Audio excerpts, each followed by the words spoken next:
टी20 विश्वचषकात भारत विरुद्ध Pakistan high voltage लढत। पाकिस्ताननं नाणेफेक जिंकली। भारताची प्रथम फलंदाजी। अभिषेक शर्माला संघात स्थान, संजू सॅमसन संघाबाहेर।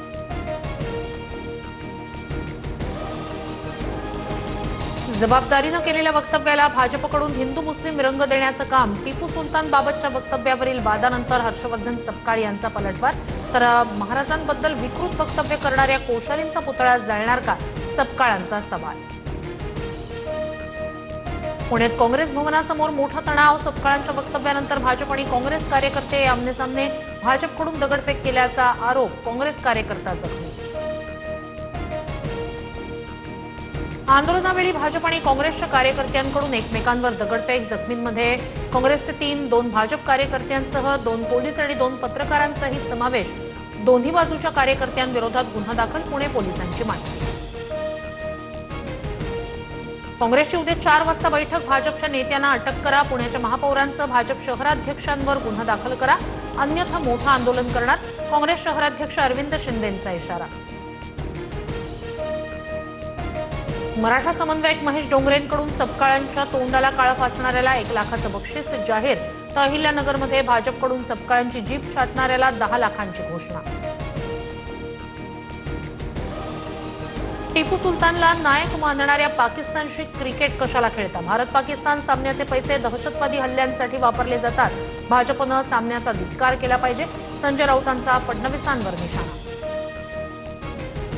हर्षवर्धन सपकाळ यांना महाराष्ट्रात राहण्याचा अधिकार नाही। सपकाळांनी राजीनामा द्यावा।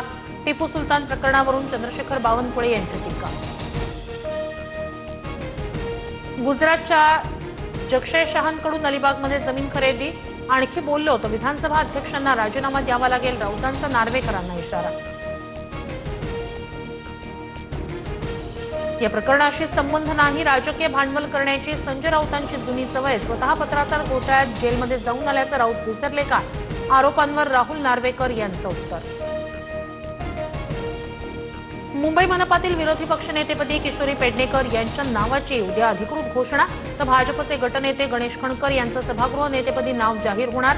समित्यांमधील सदस्यांचीही घोषणा केली जाणार। सातारा जिल्हा परिषदेत सत्ता स्थापनेवरून सस्पेन्स कायम। अध्यक्ष भाजपचाच होणार, जयकुमार गोरेंचा दावा। तर शिवसेना राष्ट्रवादी एकत्र, प्लॅन बीची गरज नाही, शंभूराज देसाईंची ठाम भूमिका। पंकजा मुंडेंच्या कार्यकर्त्यांकडून जीवे मारण्याची धमकी। पंकजा मुंडेंवर व्हिडिओ करू नका असं सांगितलं, करुणा मुंडेंचा आरोप। अजित पवारांच्या विमान अपघातानंतरचा आणखी एक व्हिडिओ समोर। विमानानं पेट घेतल्यानंतर काही वेळानं अचानक मोठा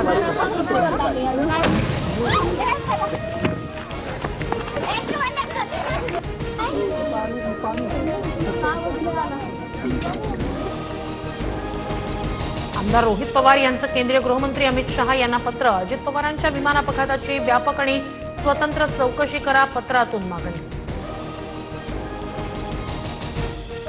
विलिनीकरणाच्या चर्चेआधी सुनेत्रा पवार यांची 1-2दा भेट घेतली। सुनेत्रा पवारांसाठी अडथळे निर्माण करायची आमची इच्छा नाही, जयंत पाटील यांची भूमिका।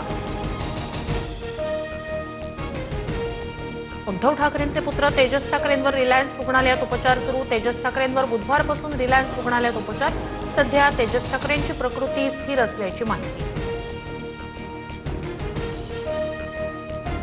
जिरवाळ्यांच्या ऑफिसमधील लिपिकाच्या लाचखोरी प्रकरणी राष्ट्रवादीच्या कोर कमिटीची उद्या बैठक। उपमुख्यमंत्री सुनेत्रा पवार प्रकरणाची सत्यता जाणून घेणार। राष्ट्रीय कार्यकारिणी बैठकीवरही चर्चा होणार। अमरावतीच्या कांतानगरमध्ये 5 न्यायाधीशांच्या घरी चोरीची घटना। लाखोंचा मुद्देमाल लंपास। पोलीस बंदोबस्त असतानाही चोरी झाल्यानं कायदा सुव्यवस्थेचा प्रश्न निर्माण। एटीएसकडून यवतमाळमध्ये 14 ठिकाणी छापेमारी, तर अहिल्यानगरमध्ये 8 ठिकाणी छापे। जवळपास 21 ठिकाणी सर्च ऑपरेशन सुरू। अनेकांना ताब्यात घेऊन चौकशी सुरू, सूत्रांची माहिती। मुलुंड दुर्घटनेतील 5 आरोपींना 18 तारखेपर्यंत पोलीस कोठडी। दुर्घटना प्रकरणातील आणखी 2 आरोपी फरार, शोध सुरू, पोलिसांची कोर्टात माहिती।